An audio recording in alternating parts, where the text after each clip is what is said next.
Hello and welcome to LEA652, which is decision making. And my name is Chris Ronk. I'm the professor for this course and be working with you throughout the next 7 weeks as we cover this material.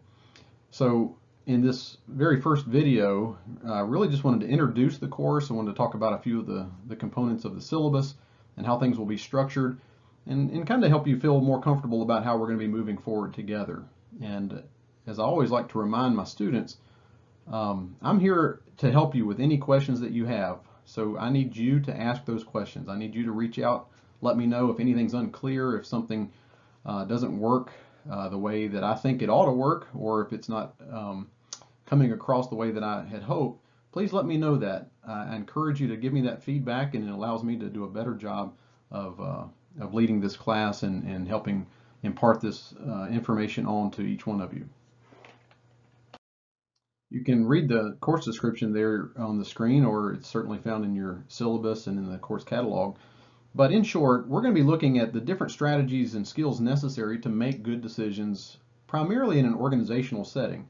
But you'll see that a lot of the information that we'll cover and the things that are mentioned in the textbook apply to decision making even in everyday life and how we process information and make choices every day, whether it's what we're going to wear, what we're going to eat, who we're going to talk to, how we're going to handle those conversations, and so on.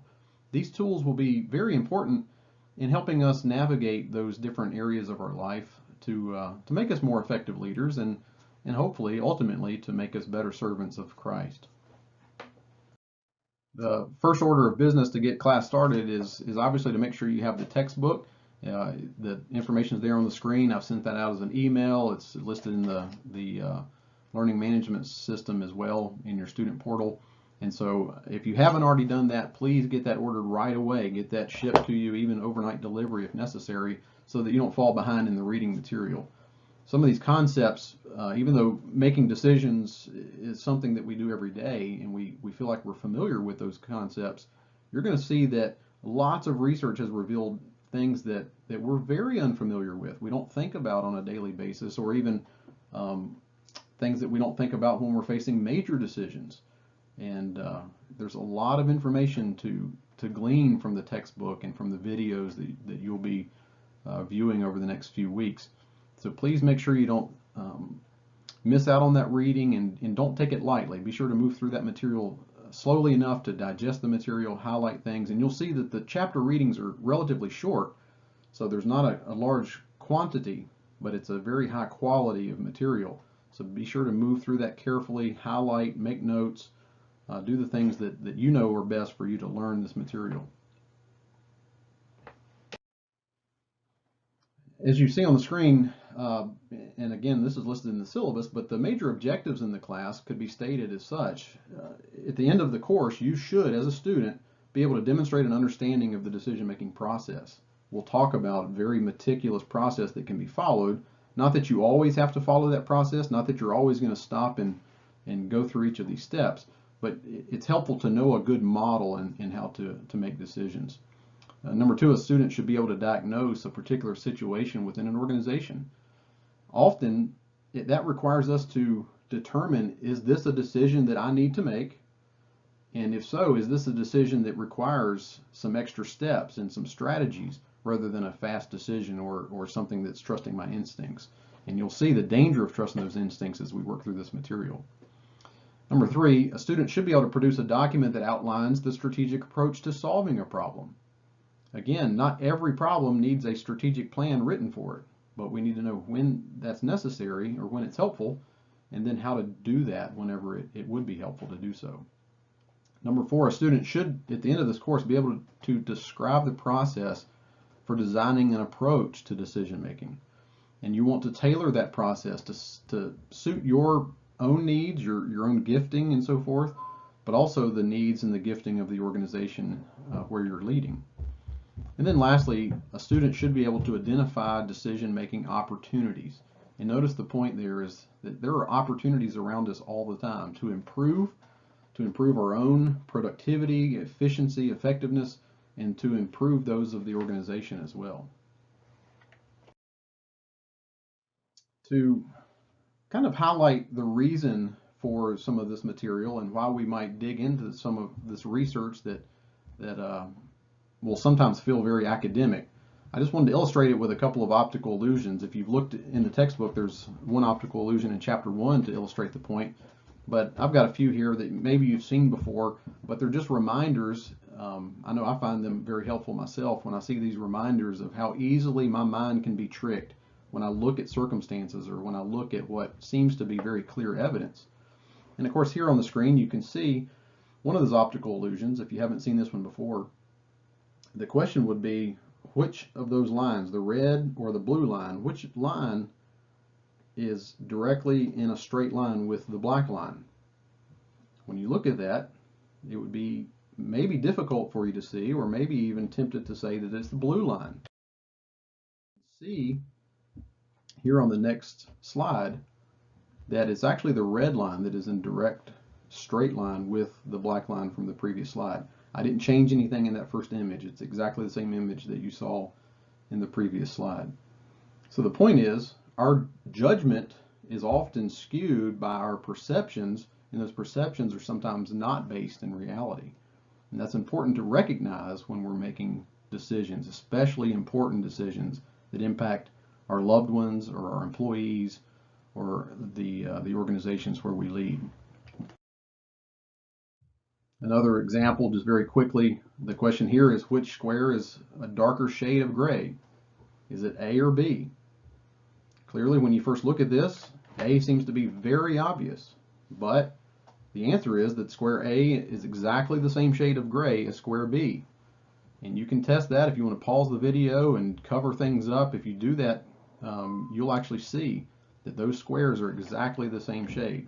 In fact, this animation on the screen shows you just transferring that block. I just took a clip or cropped out that block B, slid it up there over top of block A, and you can see that those grays are exactly the same. So again, our minds can play tricks on us very easily. And of course, this one, very common optical illusion, and if you just stare at that long enough, it'll make your head hurt and help you see that often the circumstances that we're in or the information that we're gathering can be very confusing, and it's sometimes difficult to make sense of much of that. And then the last, not really an optical illusion, but the illustration that I wanted you to see here as we wrap these thoughts up is that, you know, when we first look at this, we might see a person, but if you stare at it long enough and tilt your head sideways enough, you'll see that there's actually a word on the screen, and that's the word liar. And if you know Scripture very well at all, you know that Satan is the father of lies, and he wants to deceive us. He wants to see us derailed. He wants to see us make mistakes.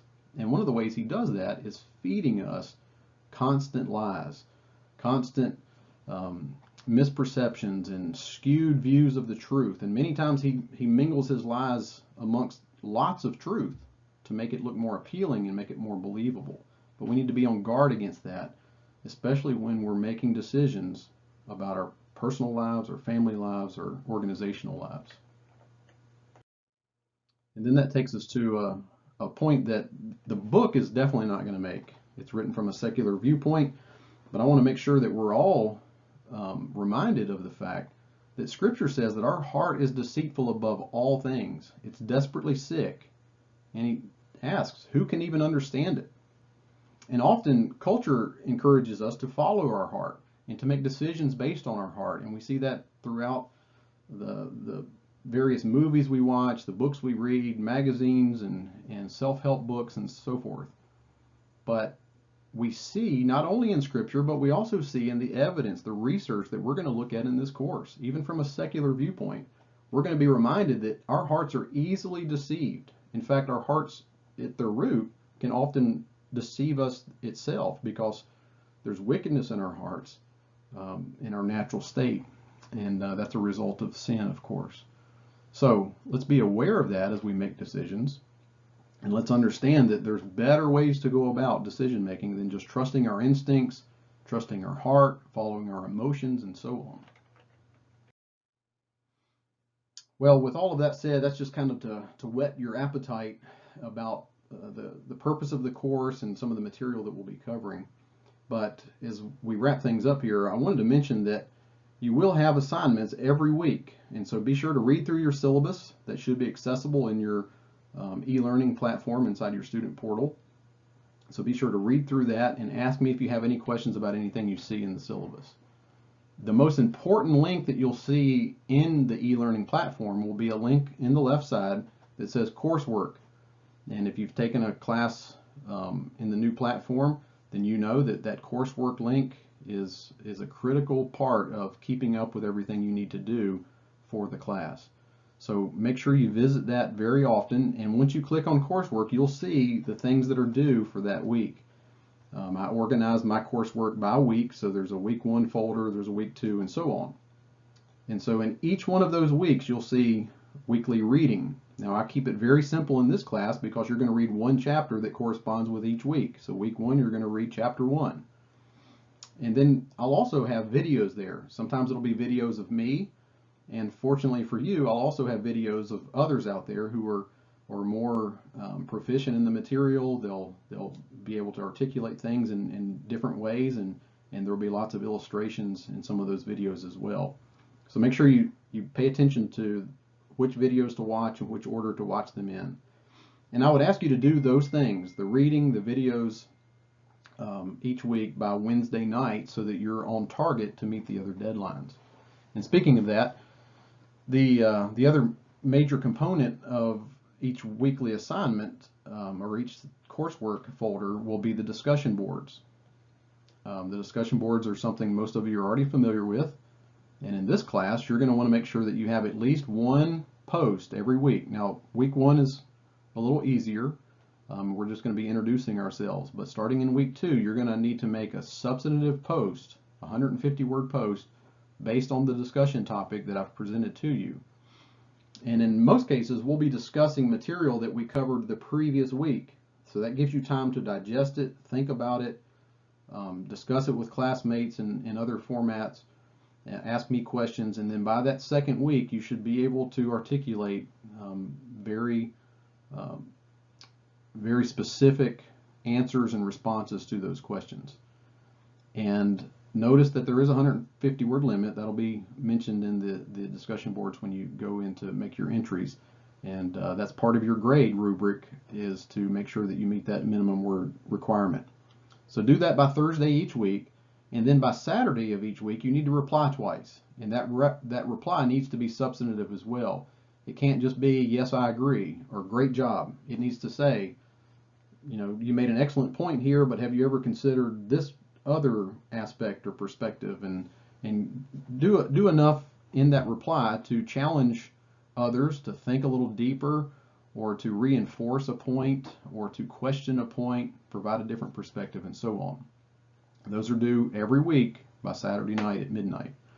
Of course, my times are in Eastern Standard Time for those of you who are in different places around the world.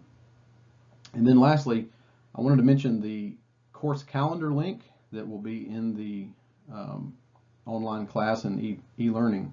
That course calendar will give you the opportunity to see it visually, what things are due, and that will be populated and tweaked a little bit each week as we go. But as week 1 begins, that week 1 calendar will already be set for you. You'll be able to see exactly what's due that week, and that'll be another way for you to keep up with the various assignments.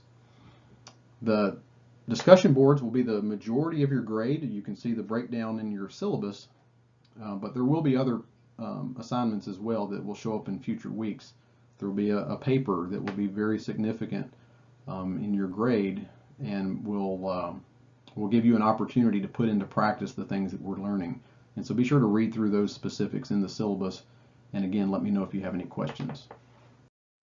All right, well, that does it for this intro video, and please move forward now with the other assignments, the other videos that are required for week 1, and trust that you'll have a blessed week.